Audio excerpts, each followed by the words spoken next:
ഈ വഴിയോരത്ത് തല ഉയർത്തി നിൽക്കുന്നതാണ് Hyderabad information technology and engineering consultancy city അഥവാ ഹൈടെക് സിറ്റി.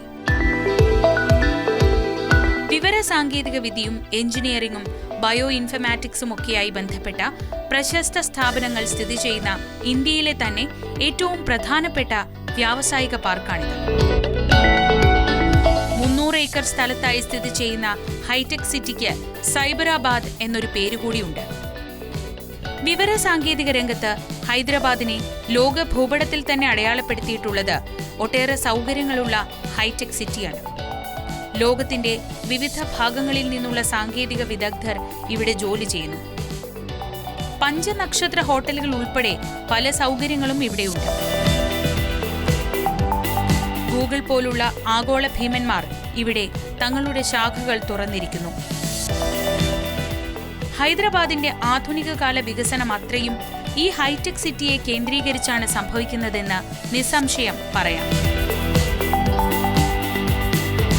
ഹൈടെക് സിറ്റിയോട് ചേർന്നാണ് നാനാ ക്രംഗൂഡ ഫിനാൻഷ്യൽ ഡിസ്ട്രിക്ട് സ്ഥിതി ചെയ്യുന്നത്. ബാങ്കുകൾ, ഇൻഷുറൻസ് കമ്പനികൾ തുടങ്ങിയവയുടെ പ്രധാന ഓഫീസുകൾ സ്ഥിതി ചെയ്യുന്ന മേഖലയാണ് ഫിനാൻഷ്യൽ ഡിസ്ട്രിക്ട് എന്നറിയപ്പെടുന്നത്. ഹൈടെക് സിറ്റിയുടെ സമീപത്ത് തന്നെയാണ് ഇതും സ്ഥിതി ചെയ്യുന്നത്.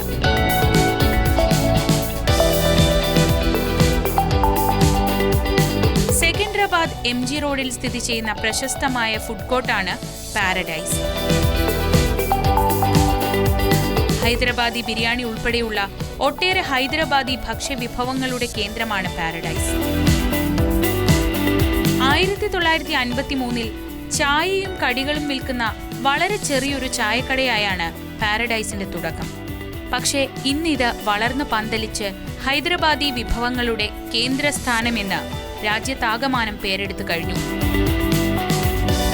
ഹൈദരാബാദിലെത്തുന്ന ഭക്ഷണപ്രിയരായ ഏതൊരാളും പാരഡൈസിലെത്തി ഇവിടുത്തെ ബിരിയാണി രുചിക്കാതെ മടങ്ങാറില്ല. പാരഡൈസ് ഹോട്ടലിന്റെ ശാഖകൾ രാജ്യത്തിന്റെ പല ഭാഗങ്ങളിലുമുണ്ട്.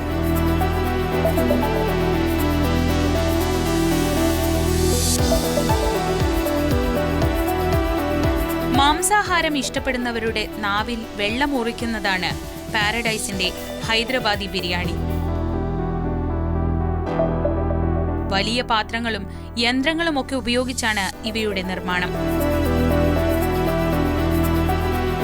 തൂവെള്ള ബിരിയാണി അരിയും കൊതിയൂറുന്ന മസാലക്കൂട്ടുകളും ശുദ്ധിയും വൃത്തിയുമുള്ള മാംസവുമൊക്കെയാണ് പാരഡൈസിന്റെ ബിരിയാണിയെ ഇത്രയേറെ പ്രിയങ്കരമാക്കുന്നത്.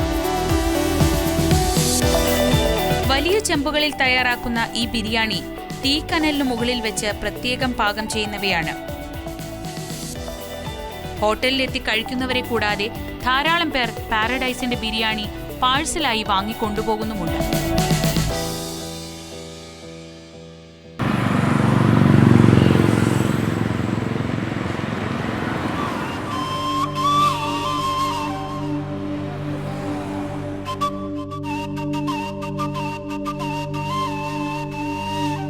ഹൈദരാബാദ് നിസാമുമാരുടെ മറ്റൊരു കൊട്ടാരമായിരുന്നു ചൗമഹല്ല.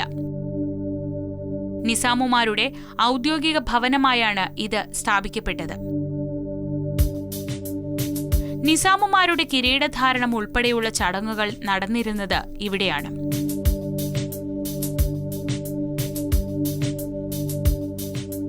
സാംസ്കാരിക പൈതൃക കേന്ദ്രങ്ങളുടെ സംരക്ഷണത്തിനുള്ള യുനെസ്കോയുടെ ഏറെ പ്രശസ്തമായ ഏഷ്യ പസഫിക് മെറിറ്റ് പുരസ്കാരം 2010 ചൗമഹല്ല കൊട്ടാരത്തിന് ലഭിച്ചിരുന്നു.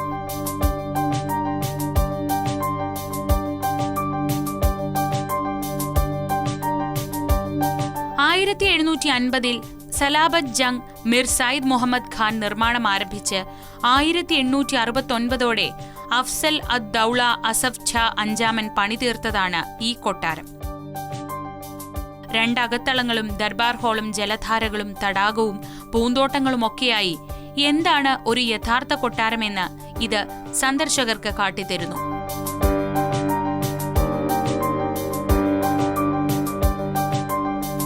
ഖിൽവാത്ത് ക്ലോക്ക് എന്നറിയപ്പെടുന്ന ഒരു ക്ലോക്ക് ടവർ ഈ കൊട്ടാരത്തിലുണ്ട്. ഏതാണ്ട് 100 വർഷത്തെ പഴക്കം ഇതിനുണ്ടെന്നാണ് കരുതപ്പെടുന്നത്. പ്രദേശവാസികൾ ഒരു കാലത്ത് തങ്ങളുടെ സമയം ക്രമീകരിച്ചിരുന്നത് ഈ ക്ലോക്കിൽ നിന്നുള്ള മണിമുഴക്കങ്ങൾ കേട്ടിട്ടായിരുന്നു.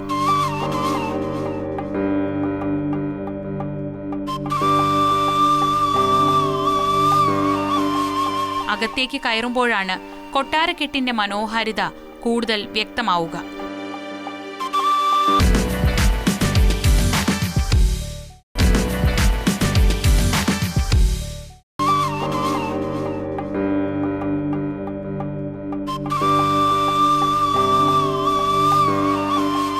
അകത്തേക്ക് കയറുമ്പോഴാണ് കൊട്ടാരക്കെട്ടിന്റെ മനോഹാരിത കൂടുതൽ വ്യക്തമാവുക.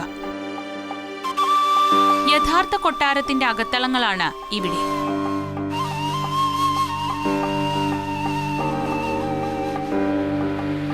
ആഡംബര സമൃദ്ധമെന്ന് നിസ്സംശയം പറയാം. വിളക്കുകളാണ് ഇവിടുത്തെ ഏറ്റവും വലിയ പ്രത്യേകത. വിവിധ ശാഖകളുള്ള അലങ്കാര വിളക്കുകളാണിത്.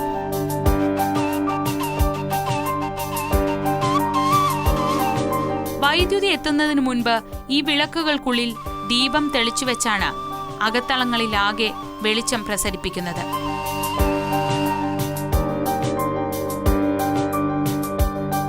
ഇന്നും ഇവിടെ എത്തുന്നവർക്ക് ഒരു അത്ഭുത കാഴ്ചയാണ് ഈ വിളക്കുകൾ.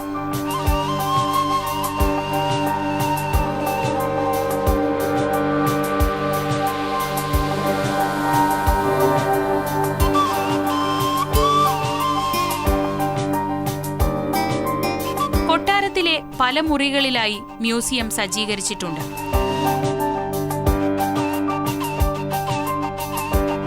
രാജകുടുംബത്തെപ്പറ്റി ഇവിടെ ചിത്രങ്ങൾ സഹിതം വിശദീകരിച്ചിരിക്കുന്നു.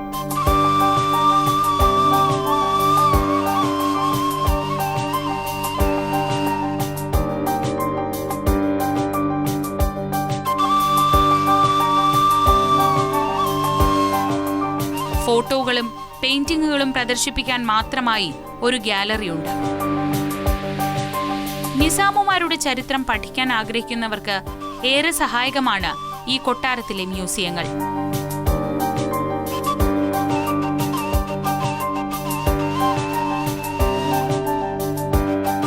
മുകൾ നിലയിൽ ഹെറിറ്റേജ് ക്രാഫ്റ്റുകളുടെ പ്രത്യേക പ്രദർശനശാലയാണുള്ളത്. 200-ൽ പരം വർഷം പഴക്കമുള്ളവയാണ് ഇവയിൽ പലതും.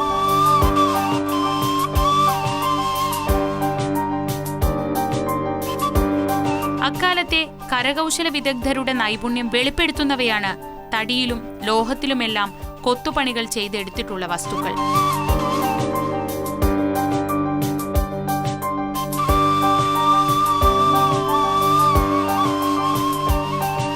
മറ്റൊരു മുറിയിൽ പഴയ കാലത്ത് രാജാക്കന്മാർ ഉപയോഗിച്ചിരുന്ന കളിമണ്ണിൽ തീർത്ത പാത്രങ്ങളും മറ്റും പ്രദർശിപ്പിച്ചിട്ടുണ്ട്.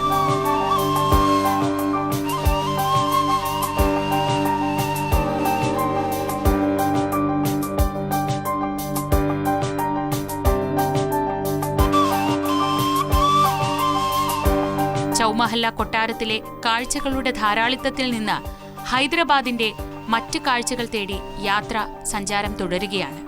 ടോളിവുഡിലെ മാത്രമല്ല, ഇന്ത്യയിലെ മൊത്തം ചലച്ചിത്ര നിർമ്മാണ മേഖലയിലെ അത്ഭുതമായ രാമോജി ഫിലിം സിറ്റിയുടെ കാഴ്ചകളുമായി വീണ്ടും അടുത്തയാഴ്ച.